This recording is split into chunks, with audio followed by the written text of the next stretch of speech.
Yo, it is 60 degrees in December.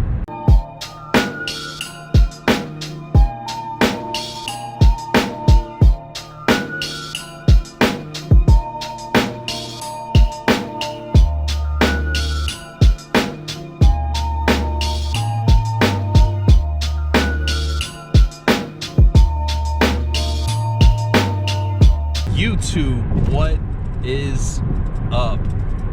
Like you just heard in the intro, it's 65 degrees in Indiana in December. Now, Indiana weather is pretty unpredictable. Like, it can be pretty schizo, but you can usually guess of what it's gonna be and what it should be. Like, you know, we have the 4 seasons, but this is pretty crazy, man. Like, I don't remember the last time it's been 65 degrees. It's almost Christmas. We're like in the middle of December. Pretty nuts, man. But hey, I am not complaining. I'm rocking a sweatshirt. I see dudes walking around in t-shirts today. It's just pretty rare, so I'm gonna take advantage of it, man, and run down the street. And I just got a couple poles, and really the goal today is just one fish. On top of it being a short session too, I may only be out here for like an hour, if that. But hey, I had to take advantage of the weather, man, and have a small window, so let's jump out on the water. All right, guys, like I mentioned in the car, I've only got a couple rods with me today, and this is the poor man's Alabama rig. So I'm actually gonna experiment a little bit more with spinner baits without skirts, because I really like that presentation. I like the way it looks. Of course, you know, you want the skirt whenever you want to add more bulk, maybe a little bit more stained water. But this place is usually pretty clear, and I really like how, you know, the little swim bait really matches the size of the blades on the spinner bait. So I'm kind of experimenting here, because I really typically have never thrown skirtless spinner baits, because I've been looking at Alabama rigs, man, and I may play around and get one, but truth be told, that's a lot of stuff going on, man. And I hear guys talk about getting snagged up, and I would imagine that's probably one of the biggest heartbreaks ever if you lose like a fully dressed Alabama rig. And I don't know about some of you guys, but like, I have a knack for getting hung up and snagged and losing lures like better than most. So I don't know, we'll see. Man, I love this medium light rod. Kind of a funny story, man. When I bought this thing, I had broken a medium action spinning rod, what, like a year or so ago? Yeah, I think it was last Christmas. And I had some money and a gift card to play with at Cabela's, and so the game plan was to go in there and get a medium action rod. I was basically replacing the other one. And I bought a bunch of things that day, and so I guess I wasn't super focused, and I accidentally bought the medium light.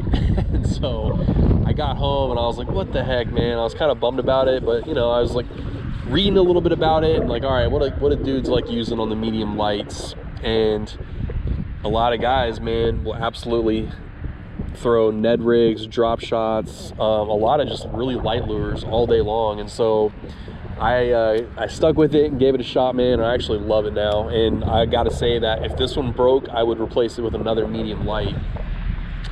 It's like, if you're gonna go finesse, man, you can't go wrong with medium light. I keep 6-pound test on this thing.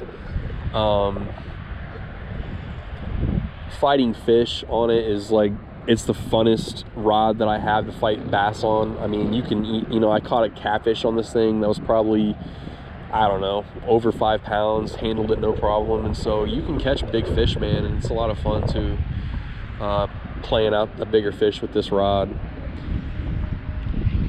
It makes for catching dinks a little bit funner, put it that way, because ain't nobody want to reel in, you know, I don't want to reel in dinks all day on my medium heavy, but give me this bad boy and it's a different story. Perfect weather for a spinnerbait, man. It's been pretty overcast all day and windy. So like I said though, this water temperature is pretty darn cold, man. So not really expecting a whole lot of action, even with, you know, the wind and the cloud cover. Just Just not really expecting it, but you never know.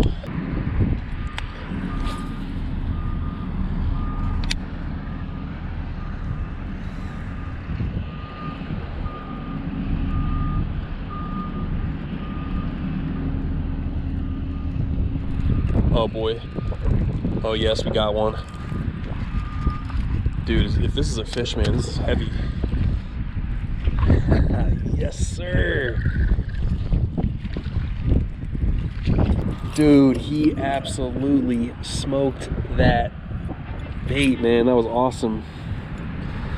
He felt a lot heavier than what he is, but man, I am super stoked right now, dude. I will take that 100%, man. Is worthy of a picture really quick. Get him back in the water. Beautiful fish.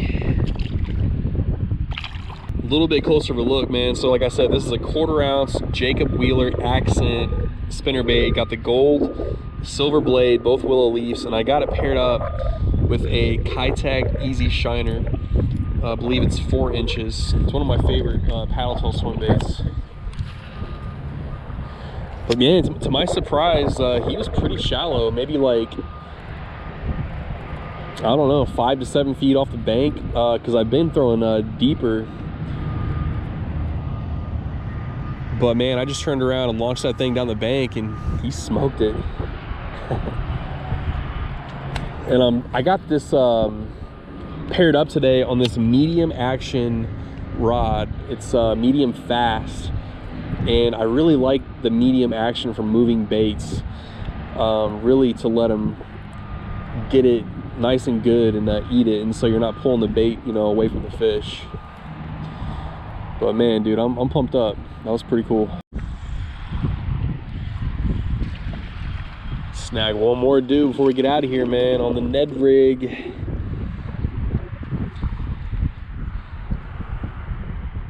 A little bit smaller than the last guy, but hey, that is a December bass, a winter bass, so I will take it, man. Nice. Again, this one was also shallow. Kind of crazy, didn't expect that. Just got the simple little TRD green pumpkin Ned rig. The goal was 1, came out here and got 2, man, so I'm feeling pretty darn good. Today was a good day. Checked in on some early winter bass. If you guys are joining me, man, I appreciate it, and I'll talk to you guys later.